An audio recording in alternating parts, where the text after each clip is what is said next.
Welcome back to CARAHCAST, the podcast from Carasoft, the trusted government IT solutions provider. Subscribe to get the latest technology updates in the public sector. I'm Corey Baumgartner, your host from the Carasoft production team.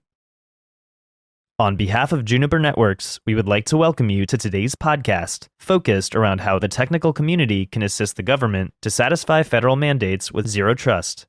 Chuck Brooks, president of Brooks Consulting International, Shawn Wells, Managing Director for Cybersecurity Strategy and Technology at Accenture Federal Services, Gregory Garrett, VP of Cybersecurity at Peraton, Herb Kelsey, Federal CTO at Dell Technologies, Eric Schlesinger, Operations and Engineering VP of Cybersecurity at Parsons, and Tom Van Meter, Senior SE Director at Juniper Networks, will discuss how organizations can satisfy federal safety mandates with zero trust.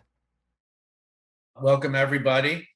We're going to be talking about zero trust and its implications, particularly to federal agencies, but also how the integrator community, federal integrator community, deals with some of the challenges with zero trust. We have a really illustrious panel, and Janet, you said luminaries, and they certainly are. And I'm just going to read their titles. You'll recognize the companies too. We have Shawn Wells, Managing Director for Cybersecurity Strategy and Technology at Accenture Federal. Gregory Garrett, Vice President of Cybersecurity at Peraton. Herb Kelsey, Federal CTO at Dell Technologies.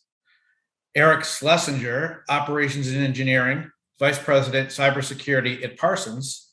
And Tom Van Meter, Senior SE Director at Juniper Networks. I would like to introduce Tom to give us a framework of what exactly zero trust is and what's in the government mandate. So then we'll be using this discussion that he's providing us to go into the nitty-gritty of it with our panelists. Tom, let me turn it over to you. Thanks, Chuck, and welcome everybody.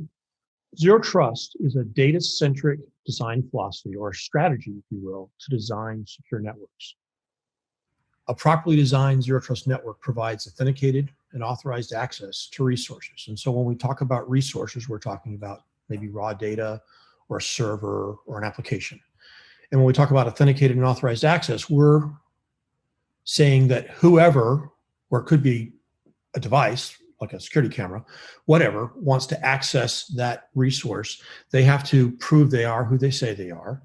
And then once they prove that who they are, they don't just get access to the resource, they have to be authorized access to the resource. So let's say John Doe or Jane Smith uses a CAC or a PIV to authenticate who they are. Just because they're John Doe or Jane Smith doesn't mean they get access to the resources. They actually have to go through a policy enforcement point that authorizes and validates that they are allowed to get to that resource. Zero trust is really the next step in securing the nation's cybersecurity infrastructure. So back in 2014, NIST published a cybersecurity framework. They updated it in 2018. In 2020, NIST published 800-207, which is the Zero Trust Architecture document. In 2021, President Biden signed the Executive Order 14028 on improving the nation's cybersecurity.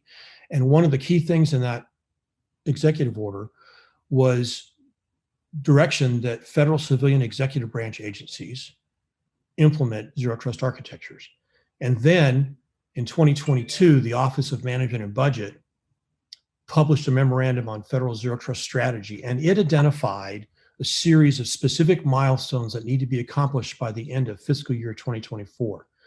And they laid those milestones out in accordance with the CISA zero trust maturity model. And they had like 5 pillars that they talk about. So identity and devices and network and applications and data. Zero trust itself is a change of mindset. We're all used to a perimeter, and in the perimeter, there's a security stack. And once we get through the security stack, we have implicit trust everywhere in the perimeter. And we can go anywhere because we've been validated by the edge.